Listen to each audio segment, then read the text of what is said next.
एक बात याद रखना, भारतीय संस्कृति में किसी भी बेटी को लक्ष्मी नहीं कहा जाता है, बल्कि बहू को लक्ष्मी कह करके बुलाया जाता है। ध्यान रखना, किसी बेटी को किसी ने लक्ष्मी कहा है, कन्या भले कह दिया जाए, लेकिन लक्ष्मी का रूप नहीं दिया जाता है। रक्षा बंधन पर बेटी की जरूरत पड़ती है, लेकिन दीपावली जब आती है तो बेटी की नहीं, हाथों में दीप लिए हुए बहू शोभा दिया करती है। दीपावली तो बहू की हुआ करती है, दीप जलाती है। रक्षाबंधन पे तो राखी बांधकर चली जाएगी, मिठाई खाएगी, कुछ पैसे भी ले जाएगी। ध्यान रखना, कंवर साहब आएंगे, खाएंगे, मजे लेंगे, लास्ट में बोल देंगे मजा नहीं आया, धत तेरे की, मर गए कर करके, उनने कह दिया मजा नहीं आया। बहू तो घर में ही रहती है ना, बहू तो लक्ष्मी है ना। आज तक किसी बेटी की आरती किसी माँ ने नहीं उतारी होगी, लेकिन बहू जब घर में आती है तो सास को दीप लेकर उसकी आरती उतारना पड़ती है। बहू मंगल है, बहू शुभ है, बहू लक्ष्मी का रूप है, बहू सरस्वती का रूप है। जब वह बहू घर में आती है, तुम्हारे वंश को अंश प्रदान करती है, और जब उन्हें संस्कारित करती है तो यही बहू सरस्वती का रूप हो जाया करती है। ध्यान रखिए, और यही बहू लक्ष्मी का रूप हो जाती। बहुओं को लात मारना यानी लक्ष्मी को लात मारना के समान पाप हुआ करता है। ध्यान रखिए, बहुएं तो घर की शोभा होती है, प्राण होती है। बहुएं ना हो तो तुम्हें कोई दादी कहने वाला नहीं मिलेगा, तरस जाओगी। ध्यान रखना, नानी में तो नाना नाना नाना लिखा है, दादी में तो दे दे दे दे दे लिखा हुआ है। मानिए, जितने भी रिश्ते हैं, आज तुम्हारा छोटा बेटा चाचा कहला रहा है तो बहू की वजह से, आज तुम ससुर जी कहला रहे हो तो बहू की वजह से, और आज तुम सासू मां कहला रही हो तो ये रिश्ते तुमने नहीं, उस बहू ने आकर तुम्हें रिश्ते दिए हैं। और तुम्हारे वंश के अंश को यदि बढ़ाया है तो बहू ने बढ़ाया है, किसी बेटी ने तुम्हारे वंश को आगे नहीं। बहू, ध्यान रखना। नाभी राय ने दर्पण देखा कि लोग मेरी प्रशंसा कर रहे हैं। उन्होंने क्या देखा दर्पण में? मैं इस प्रशंसा के योग्य हूं या नहीं हूं। जब लोग मेरे बारे में बहुत कुछ बड़ा बड़ा बोलते हैं ना, तो मैं सोचता हूं ये आदमी बोल रहा है, मैं इस योग्य हूं या नहीं हूं। यदि नहीं हूं तो आज से ही बनने का प्रयास करो, और यदि हो तो अहंकार मत करो। मेरे भाई ध्यान रखना, सोचना है, आज से ही अच्छे बनने का प्रयास करिए। वक्त का इंतजार मत करो, आज करो, अभी करो, इसी वक्त करो।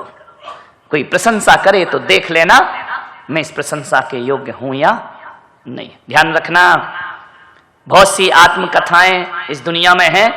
वर्णी जी की आत्मकथा, गांधी जी की आत्मकथा, लेकिन मैं आपसे कह रहा हूं कि दुनिया की आत्मकथा पढ़ो या ना पढ़ो, आदमी को अपनी आत्मकथा जरूर पढ़ना चाहिए कि लोग मुझे जैसा समझ रहे हैं वैसा मैं हूं या नहीं हूं। ध्यान रखना, ऐसा तो नहीं लोग महान समझे, मैं निकृष्ट जीवन जी रहा हूं।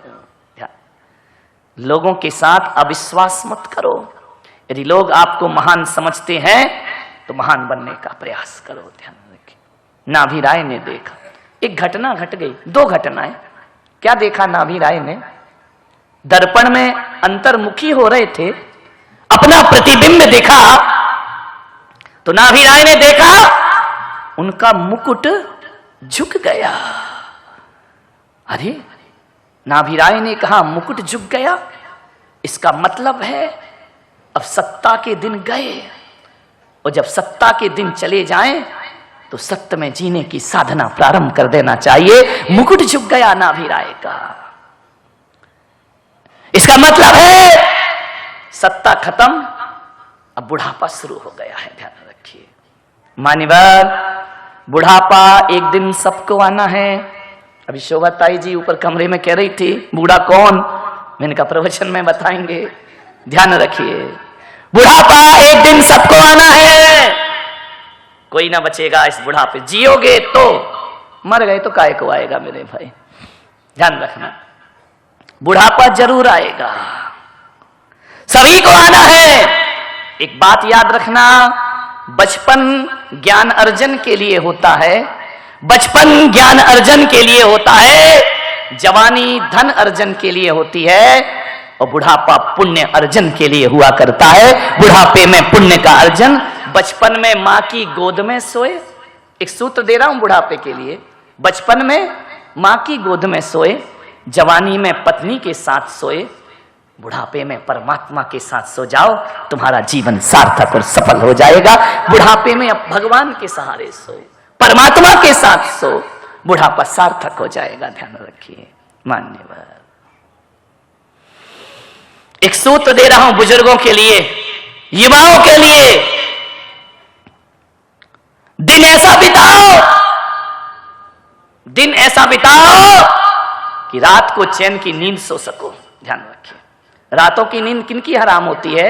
जो दिन में गलत काम किया करते हैं। ध्यान रखना, दिन ऐसा बताओ कि रात को चैन की नींद सो सको, रात ऐसी बिताओ कि सुबह किसी को मुंह दिखाने में शर्म ना आए।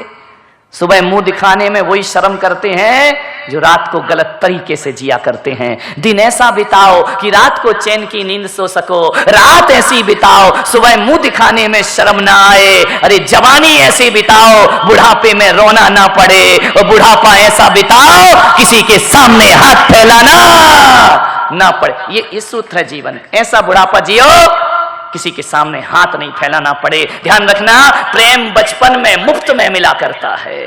बच्चे को हर कोई प्रेम करता है, जो आता है गाल पकड़ेगा, चुटकी बजाएगा, बच्चे से बात करेगा, गोद में उठाएगा, उछालेगा।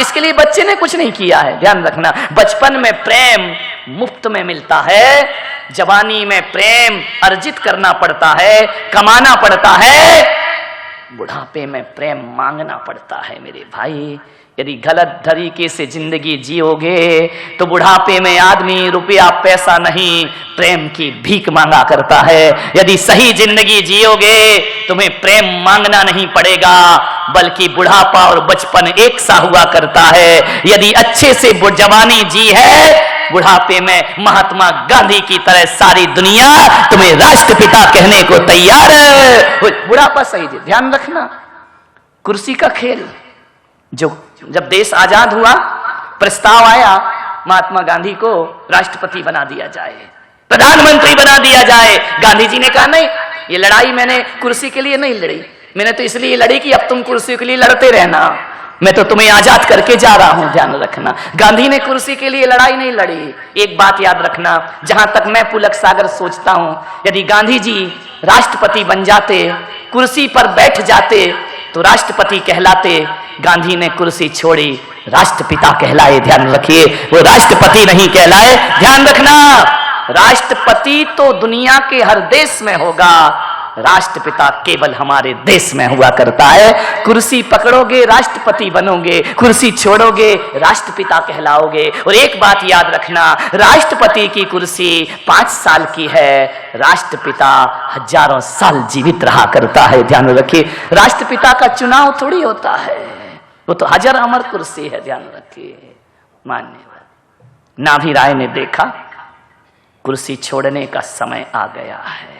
ध्यान नहीं छोड़ पा रहे, हम करें क्या? नहीं छोड़ते हैं, बड़ी आस लगा के बैठते हैं। अभी अटल जी का देहावसान हुआ, अंतिम संस्कार था, मैंने बताया था ना, ऊपर से आडवाणी जी को फोन आ गया ऊपर से कि मोदी प्रधानमंत्री बन गया, रामनाथ कोविंद राष्ट्रपति बन गए, अटल जी चले गए, अब चलोगे या कोई बहाना और बचा है? ध्यान रखिए। मान्यवर, अब चलने का समय है क्या? और कोई बहाना चाहिए तुमको? ध्यान रख, गया समय। मान्यवर, सोचना है आपको। बुढ़ापा गलत तरीके से जियोगे, जवानी गलत तरीके से जियोगे, बुढ़ापे में खून के आंसू बहाना पड़ेंगे। लोग कहते हैं बुढ़ापा दुखदाई होता है, मैं पुलक सागर कहता हूं बुढ़ापा दुखदाई नहीं होता है। जवानी में जो दुखदाई काम करता है उसका बुढ़ापा दुखदाई हुआ करता है। किसका होता बुढ़ापा? किसका बिगड़ता है? जो जवानी बिगाड़ता है। ध्यान रखिए। मान्यवर, सोचना है आपको, बुढ़ापे को अच्छे से जियो। ये मत सोचो बुढ़ापे में ये मत सोचना कि हम कुछ नहीं कर सकते हैं, बहुत कुछ कर सकते हो। क्यों नहीं कर सकते? ध्यान रखना। ये मत सोचो कि बुढ़ापा जीवन का समापन है। ये मत सोचो कि बुढ़ापा जीवन की इतिवृत्ति है, बुढ़ापा अपराध है, बुढ़ापा अभिशाप है। ऐसा मत सोचिए मेरे भाई। क्यों सोचते हो बुढ़ापा अभिशाप है? मैं तो कहता हूं बुढ़ापा जीवन का सुनहरा अध्याय हुआ करता है। बुढ़ापा जीवन का अंतिम उपसंहार बड़ा सुनहरा और सुखद हुआ करता है। कौन कहता है बुढ़ापा खराब है? आचार्य शांति सागर महाराज को देखना, उनका बुढ़ापा कितना महान हुआ, कितना धन्य हुआ। आज सारी दुनिया उन्हें पूज रही है, बुढ़ापे में तो हुआ है सब। उनको ध्यान रखना, कितना महान बुढ़ापा। आज आचार्य शांति सागर महाराज, एक संत को, एक संसारी को देखना, बड़ा मजे की बात बता रहा हूं।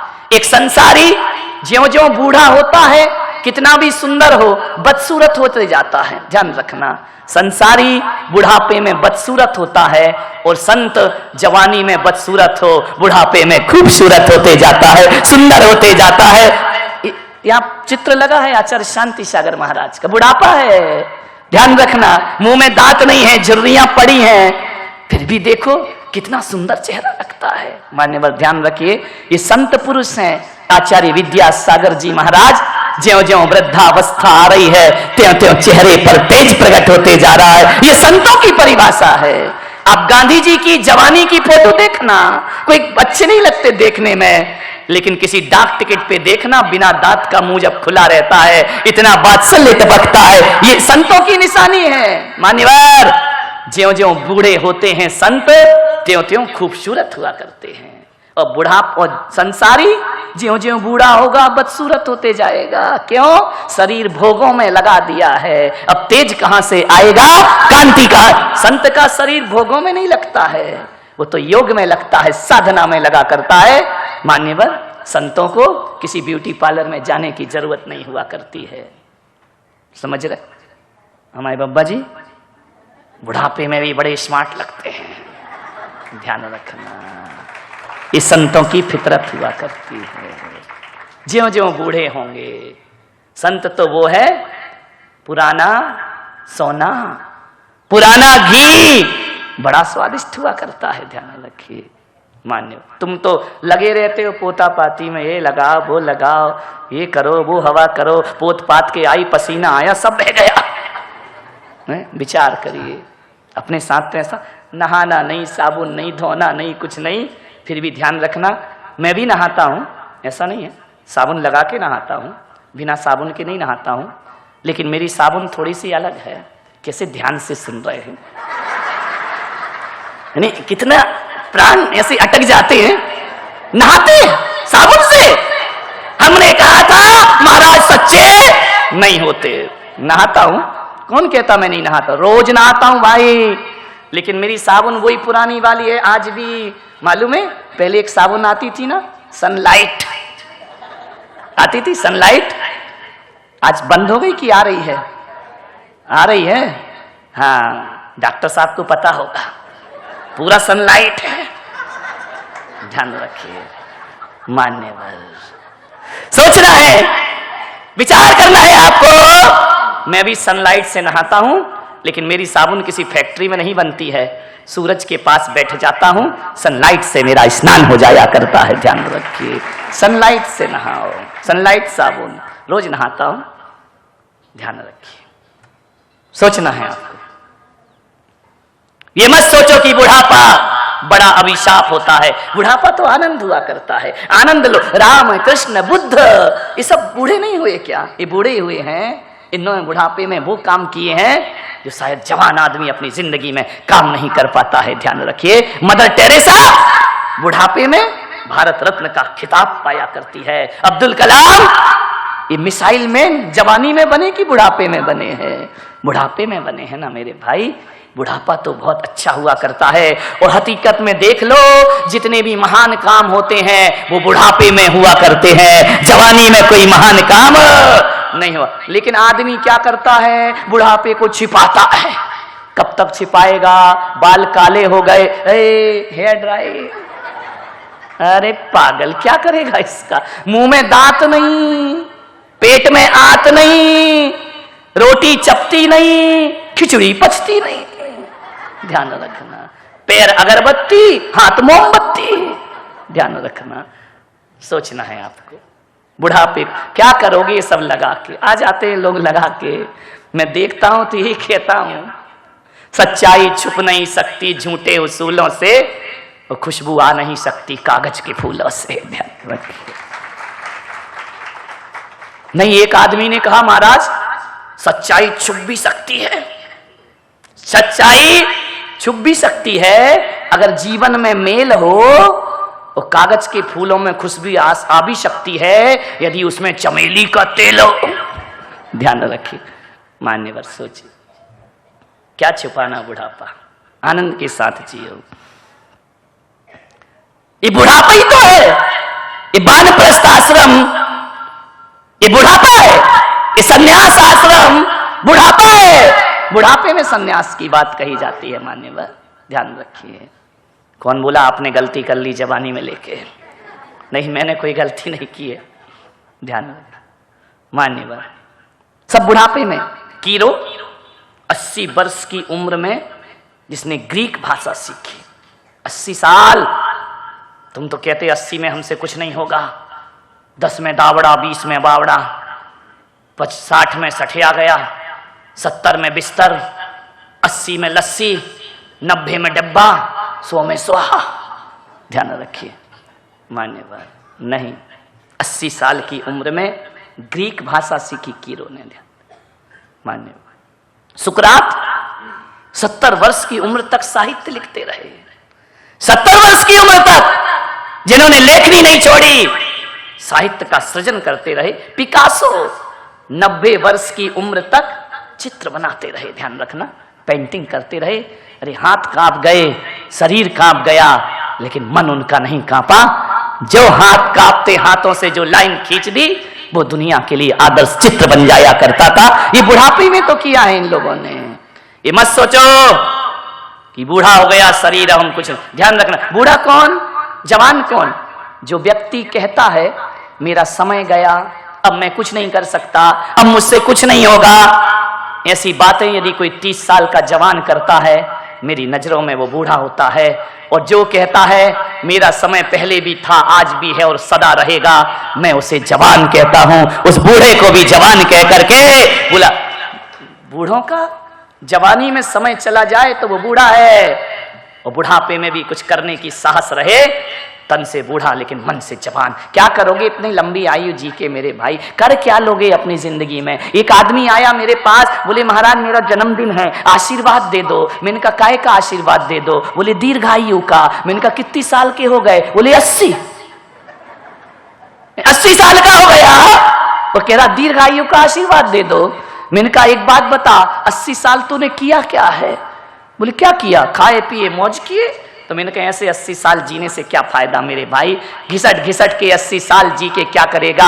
अरे घिसट घिसट के 80 साल जीने से अच्छा तो 16 साल का कोई संत ज्ञानेश्वर होता है, जो जीवंत समाधि लेकर जीवन को सार्थक कर दिया करता है। ऐसे 80 साल का जीवन जीने से अच्छा 23 साल का भगत सिंह होता है, जो फांसी के फंदे पर देश के लिए चढ़ जाता है। वो 23 साल की उम्र सदियों से लंबी हुआ करती है मेरे भाई। ध्यान रखिए, कुछ करो अपने जीवन में। 16 साल में जिसने सब कुछ दे दिया सारे जगत को। मान्यवर आचार्य कुंद 11 साल की उम्र में सन्यास ले लिया करते हैं, जीवन को अध्यात्म का पाठ पढ़ा देते हैं। आचार्य जिनसेन स्वामी 8 साल की उम्र में, जिन्हें अगर्भ दिगंबर कहा जाता है, खेल रहे थे बच्चों के साथ। आचार्य की दृष्टि पड़ी, कौन बच्चा है ये पत्थर पे पत्थर जमा करके खेलता है, जरूर इसमें कोई प्रतिभा छुपी होगी। आचार्य गए उनके घर, छोटा सा बच्चा 3 साल 4 साल का, इतना बुद्धि प्रज्ञाजीवी, जाकर के कहा उसकी मां से, मां मैं तेरे दर पे आया हूं। आचार्य जिनसेन स्वामी ध्यान रखिए, मैं तुम्हारे दर पे आया हूं। उनके गुरु उन्हें लेने के लिए गए, छोटे से थे जिनसेन स्वामी, गए उनके घर पे। मां ये बच्चा मुझे दे दे। मां ने कहा क्या मांगते हो? बच्चा? अरे सामान मांगो तो मैं दूंगी, जान दे दूंगी, बच्चा कैसे दे दूंगी? आचार्य ने कहा नहीं, ये भद्रबाहु ने, ये बच्चा हमको दे दो, ये बच्चा बड़ा होनहार है, ये जिन शासन की ध्वज को आकाश में फहराएगा, ये बेटा मुझे दे दो। माँ ने कहा ये नहीं हो सकता महाराज। बोले गुरु भक्ति भूल गई, बाहरी माता। एक बात याद रखना पूना वालों, कन्या दान तो हर माँ करती है, लेकिन बिरली होती है माँ जो अपने बेटे का दान कर दिया करती है। वो बिरली माताएं होती हैं जो अपने बच्चों को दान में दे दिया करती हैं। ले गए उस 5 साल के 3 साल के बच्चे को, नंगे ले गए। अब पहले का जमाना था, हम खुद 4-5 साल तक तो नंगे घूमते रहे। आज का जमाना तो ये है कि बच्चा पेट में आया नहीं, कपड़ों की व्यवस्था हो गई। ध्यान रखना, ये पहनाऊंगी वो पहनाऊंगी नहीं। 4-5 साल तो हम लोग पहनते ही नहीं थे, पता ही नहीं चलता था। ध्यान रखिए मान्यवर, सोचना है आपको। ले गए उस बालक को, अध्ययन कराया, बच्चा 8 साल का हो गया। महाराज ने कहा अब तुम 8 साल के हो गए हो, तुम्हारा ज्ञान पूरा हो गया, जाओ तुम्हारी माता इंतजार कर रही है। मैं वचन दे के आया हूं कि बच्चे को संन्यास नहीं दूंगा, बच्चे को विद्या अध्ययन कराऊंगा। जाओ तुम्हारी माता तुम्हारा इंतजार कर रही है। जिनसेन बोले कौन माता, कैसी माता, कहां की माता? अरे जिससे मैं तुम्हें लेकर के आया हूं। जिनसेन के मुख से निकला यार हंत पिताजी मेरे जिनवाणी माता, यही मेरी माँ है। और कौन मेरी माँ है? जिस गुरु के चरणों में मैंने बचपन बिताया वो मेरे पिता हैं। और जिस वाणी से मैंने जीवन का बोध पाया वो जिनवाणी मेरी माँ हुआ करती है। मैं वापिस नहीं जाऊंगा। नहीं बच्चे तुम्हें जाना पड़ेगा, एक संत ने तुम्हारी माता को वचन दिया है। बोले नहीं जाऊंगा। कपड़े तो थे नहीं, संन्यास ले लिया उस बच्चे ने। ध्यान रखिए, छोटे से 8 साल की उम्र में दिगंबर मुनि का भेष धारण कर लिया। आहार को भेजा आचार्य ने, जाओ अपनी माता के घर आहार ग्रहण करो। जाकर के गए, माता के घर जाकर पड़गाहन हुआ। माता देख करके धार धार आंसू बहा रही। मिलने तो गई नहीं थी 5-7 साल में, धार धार आंसू। मुनि को आहार दे रही, रोते जा रही। मुनि ने आहार के बाद पूछा माँ रोती क्यों है? बोले इतने छोटे से महाराज हो। बोले क्या करें, बोध जग गया, बन गए महाराज। रोने लगी माँ, मेरा बच्चा भी इतना बड़ा हो गया होगा। मेरा बच्चा एक संत लेकर के गए हैं, वो भी इतने ही बड़े हो गए होंगे। कौन बच्चा? भद्रबाहु स्वामी लेकर के गए हैं। भद्रबाहु स्वामी कौन? मेरे घर आए और मेरे बालक को ले गए। उसने कहा माँ रो मत, वो बच्चा कोई और नहीं, जो तेरे सामने खड़ा वही तेरा पुत्र है। और आज सारी दुनिया उसको शीश है। कुछ करो मेरे भाई, कुछ करो जिंदगी में। 8 साल में समझ आ गई। और आज भी जिनसेन स्वामी, कुंद कुंद आचार्य, उमा स्वामी, ये बालपने में दीक्षा धारण किए। 10-10, 11-11 साल के बच्चे संन्यास की उम्र में बढ़ गए। ध्यान रखना, मुनि तरुण सागर जी महाराज 12 वर्ष की उम्र में क्षुल्लक की दीक्षा प्राप्त कर लिया करते हैं। ध्यान रखिए, और सारे देश को जैन दर्शन का पाठ पढ़ा दिया करते हैं। ध्यान रखिए, 12 साल की उम्र में दीक्षा ले ली। तुम बोलो रे भाई 70-60 के हो रहे हो, कब अकल आएगी? ध्यान रखिए मान्यवर, कुछ करो, कुछ काम करके जाना। दुनिया में आने वाले जाते हैं रोज लाखों बेकार खाने वाले। ध्यान